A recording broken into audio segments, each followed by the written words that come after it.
So here's a picture of my core fellowship. They're kind of like the management. I kind of think of them as the management and development team for the time bank. But talking about fellowship first, we're going to go back to that first, that first roadblock of transcending cultural divisiveness. Fellowship is the way to transcend that. So our key idea is that economic equality is deceptively very easy. And I use that word deceptively very carefully because there's a lot of deception. The real challenge is creating trusting interpersonal relationships that can give a space, that can allow economic equality to flourish. So in my estimation, the root problem is not systemic. It's that we haven't had the time yet. Our time's been so exploited that we haven't been able to develop the trusting relationships that can help this economic equality to flow. Please, I have another presentation called the 5-year plan. The full title is the 5-year plan for reverse engineering the economy. It's at karmicmargincall.com. We have other resources available at roguecounselor.com, and you can, if this work appeals to you, you can also see presentations by my 3 partners that are on this screen here. That's Marta, Parmjit, and Nefertiti. So Marta Reese, Parmjit Nahil, and Nefertiti Rosa. So we have a lot of great conversations that are available for view. So establishing fellowship. If you don't have the relationship, you have nothing. Again, when you look at the top of the power structure, the top of the pyramid, so to speak, there is a relationship. They value connection. The affluent value connection, and that's the source of their power. Those of us who are in the middle and working class, we value achievement, and that often puts us to a very lonely place. The impoverished, they value relationships. That's the way they get by, and that's why time banking is a truly noble pursuit, for all social classes to become involved with. So you increase your value through relationships. Okay, your value is not in how much money you have, but through your personal relationships. And what we encourage with this initiative is to recognize the value of 1 or 2 people in your life and start doing some deep diving with them. I think a big distraction, and also what kind of pulls people off course, is this idea that you have to go big or go home. So we get lost in trying to please everybody. You're not going to please everybody. You can't be all things to all people. But there is probably 1 or 2 people in your life right now who bring richness to your life, and they are going to be worth more to you in financial terms, than establishing a business where 1 million people know who you are. So fellowship is about communicating in a collaborative way. And we want to be able to do that so that we can be honest. We can step away from a hierarchy where we're not trying to please someone who can punish us or reward us. And that, we get away from the hierarchy into an equal partnership. So we start to see, who are those people in our lives where there really is a give and a take, where there is mutual value.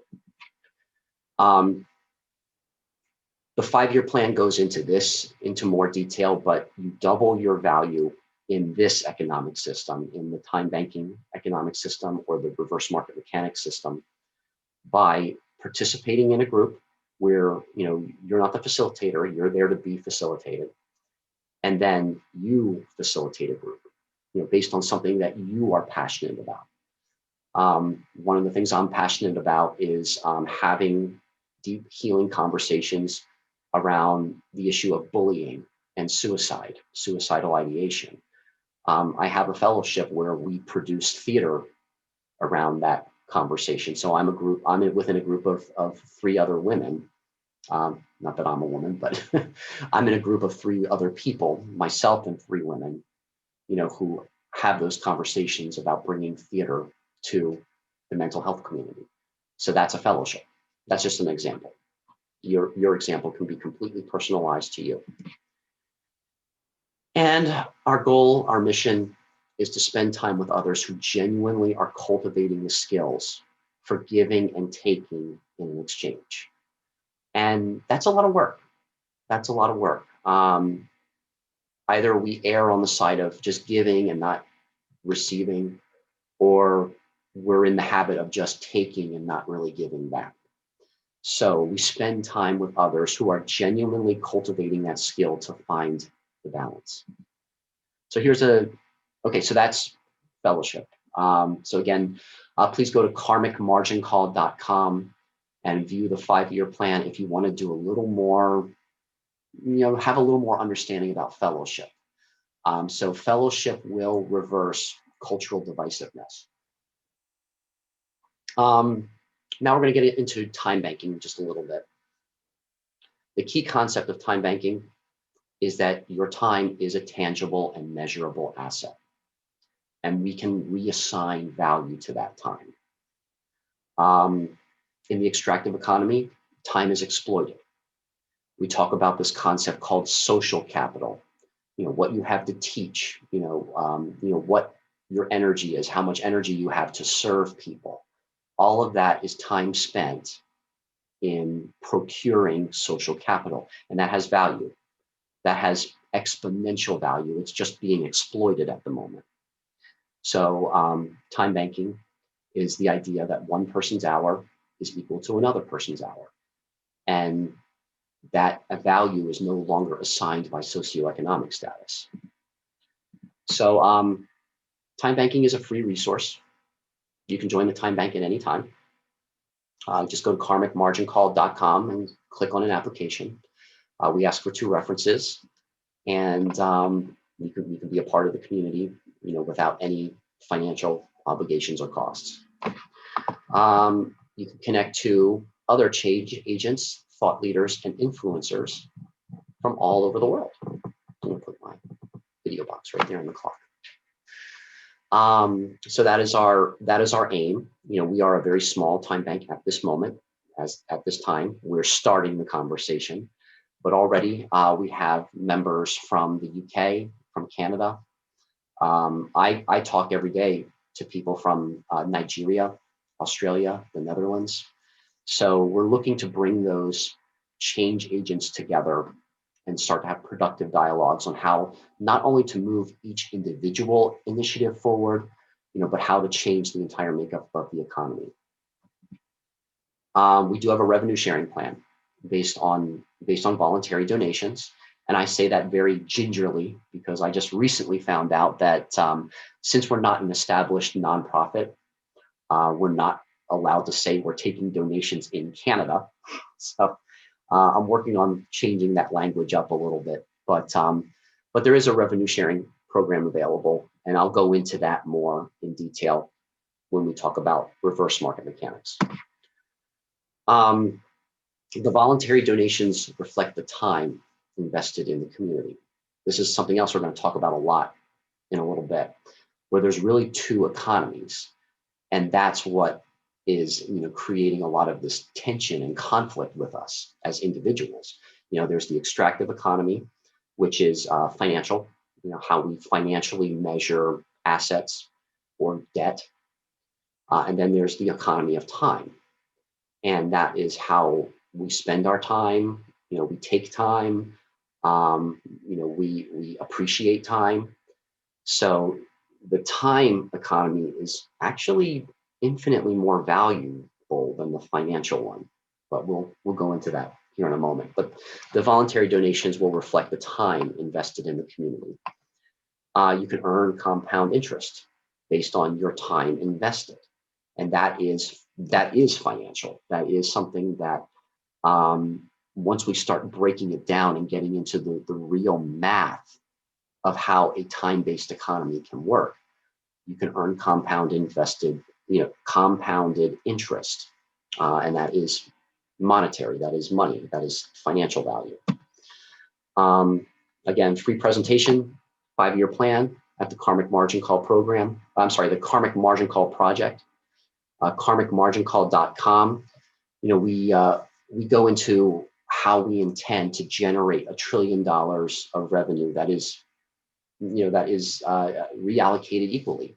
1 million people, 1 million bank owners accruing $1 million of liquid capital within 5 years. So again, karmicmargincall.com to fill out an application.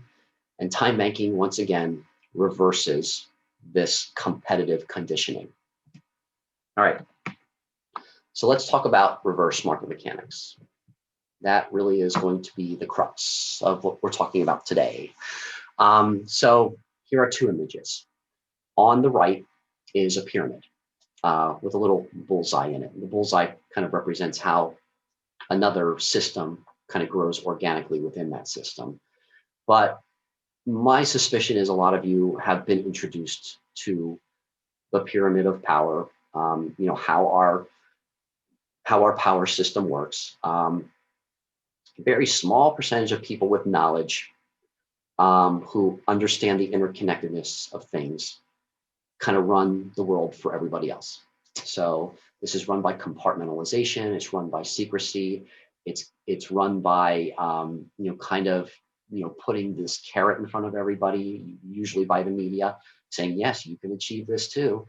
And then 7.8 billion people are competing for recognition, for money, for whatever it is that their specific programming is dictating. So all the power is up at the top, and all of the debt flows down. On the left are a bunch of dividing cells.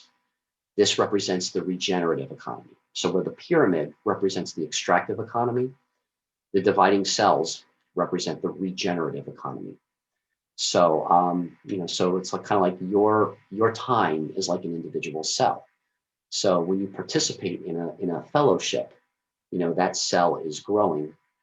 When you break out, kind of like one of those little cells within the cell break out, and you initiate your own small fellowship, you're creating a new cell that divides.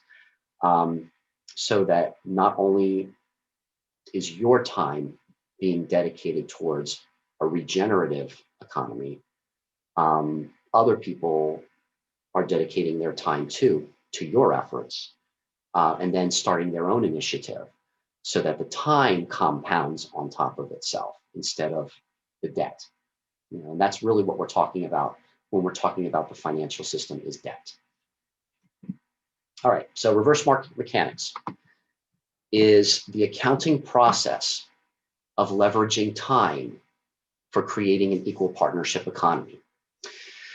So I'm going to take a breath here, and I'm going to slow down, because we're going to start to get into a lot of numbers. And the numbers is to illustrate a point. And that point is that your time is being exploited, yes. And that's why it's creating a lot of anger in the world. It's creating a lot of grief, a lot of despair, a lot of jealousy. But the more we take conscious awareness of our time, the more we can create a system that's based on equal partnerships, on mutuality, and not, and I use this term very carefully, but I do mean it, not psychological slavery. And that's what a hierarchy is. It's psychological slavery. And my hope is, as I'm introducing you to this information and these numbers, it kind of opens the box a little bit, and you can take control of your time and take control about how that affects the whole, the macro organism of our global economy. All right, so extractive market equation. So this is kind of like stock market 101. And bear with me if this information is very remedial, but I'm going to show you an equation, and I'm going to break it down. So please, when I show the equation, don't look at it and say like, "What is that?" I'm going to break it down, and I'm going to kind of like do the deep dive on what each variable means. So here we go. So just take a look at that for a moment. You're going to be like, what the hell is that? But just kind of let it hit for a moment, because we're going to take this and we're going to completely reverse it. I'm going to explain what each thing means here. So first of all, VOF. What that means is the volume is fixed. So you take a company like, a big company like a Microsoft or a Facebook or a Disney. There are a certain amount of shares that are available.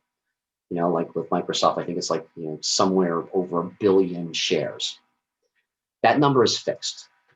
And the reason why it's fixed is so that controlling interests, the major banks, the hedge funds or whatever, they can retain majority shares and they can control the information. And again, at the top of that pyramid, it's all interconnected. The media, government, big businesses, they all know what each other's doing on some level. So what this allows for is a controlling of majority shares. And that's done through insider trading. That's done through media manipulation, and it's done through very highly skilled people kind of orchestrating events because they know the game. So this is how, they can control the decisions. They leverage greed and fear. So if like you're the small guy, the small investor who just made a lot of money and it's shooting up like crazy, they'll appeal to your greed and you can get out before you make anything significant. Or they can leverage their shares, to crash, the investment and shake out the small guy out of fear. That's done very deliberately. I can tell you, I'm not proud to say this, but I've lost $8,000 in a day one time, because I did not understand the emotional game. So anyway, volume is fixed. Price is mutable based on competitive variables. So the dollar sign and the M just represents that the price is mutable. It changes. So again, these competitive variables are all variables that the powerful people control. Again, it's coordinated. There's only 6 companies now that run media, the major media. So they know what each other, they appear to be competitors, but they're collaborating, and the intention of that collaboration is to get us, the working class, the middle class, and even to a certain extent, most of the affluent, to see each other, as enemies, to create this polarization, so the price, so if you're not in that inner circle of knowledge, you're going to get raked over the goals. Because we'll illustrate this more later. The goal is centralization of power, and yeah. So the price is mutable; it changes. MASH is market share. Okay, so there's a billion. Let's say there's 1 billion shares of Microsoft valued at $100. Microsoft takes that much financial capital out of a $277 trillion debt and counting. So when we think about the economy, when we think about money, when we think about the financial system, we're not really talking about assets. We're talking about debt. And debt is a psychological concept. My research, and I'm sure this is debatable, but my research indicates that on this planet, as far as physical, tangible assets are concerned, there's really only 60 to 80 trillion, 60 to 80 trillion dollars worth of actual real capital, real resources. And then when you get into something like, well, there's oil, there's real estate, all of these are capital. But when you look at some of the intangible points of capital now, which our technology provides, data is capital. So there's really only 60 to 80 trillion dollars worth of capital of assets available on this planet. And yet we have a $277 trillion debt and counting. It's a psychological concept. That's it. So we need to be able to change our psychology around this. And this is how this system, the time banking regenerative system, proposes to do that. So a lot of switching around, a lot of reversals here. So in our equation, we reverse the fixed nature of the volume and the mutable nature of the price. And we make the volume mutable and the price fixed. Okay? It's just a psychological trick. That's it. We're just reversing the variables, reversing the psychology, if you will, to create this equation. Volume is mutable. Price is fixed. And that is what determines the individual market share. Okay, so that's the individual instead of the organization, like a Microsoft or a Disney or a Facebook or any other organization, for-profit organization. So this is a concept that I slow down to help people understand. Okay, so in the extractive economy, the volume is fixed so that controlling interests can maintain majority shares. That's how they can rig the game. In a regenerative economy, you create a share of stock, a hypothetical share of stock for every hour that you spend either serving someone else or receiving a service. That hour has value. And that 1 hour becomes kind of like a share of stock in this system. The price is fixed, and it's fixed so that everybody can get in. Even if there is financial hardship, even if one is experiencing poverty, they can enter into fellowship with someone who can back up their financial investment, because it's only $1.25 an hour to invest into this kind of a system. And then that's what equals the market share. And the market share for the individual becomes expansive, based on competitive factors, not based on secrecy, not based on strategy, but based on collaboration, cooperation. So here we go. The volume share is mutable, and it's based on the time invested. So, so that expands. So the more you are becoming aware of the time you are spending with your partners or in service to others, the more this kind of economy begins to expand. I talk a lot about the 2x2 trend in the other presentation, the 5-year plan, where 2 becomes 4, 4 becomes 8, 8 becomes 16. That is how the investment of time begins to expand, because if you're regularly committed to an ideal and you're doing that with some partners and you're doing that consistently, your time is going to be shared.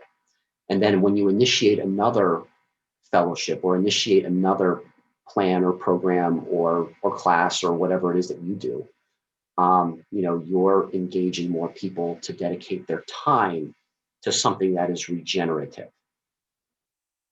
So, so that's how that expands. So the price is fixed. It's $1.25 per hour within a revenue sharing time bank. So this is how we start to begin to leverage our time in order to negate or neutralize an extractive economy. $1 becomes 2, 2 becomes 4, 4 becomes 8, just like those dividing cells I showed you earlier. So it's affordable, and you leverage your time to be able to enter into this system. And that's the thing too. You can't invest financially until you've invested your time in others. So the market share is out of an economy comprised of 68 trillion hours a year. So again, we're talking about there's 2 economies. This economy, if you consider that there are 7.8 billion people in this world, which is what we're told. They all have the same hours to give, 24 hours in a day, 365 days a year. That comes out to 68 trillion hours a year. Now, you look at the numbers, 68 trillion versus 277 trillion and counting, you might think, well, the extractive economy is still stronger, it's still more powerful. Well, let's take a little deeper look at this for a moment. So considering what we're told is that there is 7.8 billion people living in this world. That may or may not be true, but that's the number that we're given, and that's what we're working with. So there's 8,760 hours a year that everybody has to give or to receive. That's 24 hours a day times 365 days a year. So that's how we get the 68 trillion hours a year. Now, let's look at the bigger picture here. 68 trillion hours a year times the average global life expectancy, which is 72 years. Almost 5 quadrillion hours, 4.896 quadrillion hours.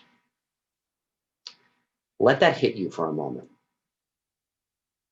Honestly, if I were to take an honest look at myself, if I were somebody who was one of the most powerful people in the world, and I had a lot of power to lose, and if I genuinely did not like people, I might start thinking about a plan where I might cut back on the global population and lower the life expectancy. That's if I were not a nice person. So let that hit you for a moment. I'm just going to leave that there for a moment and let you just reflect on that. So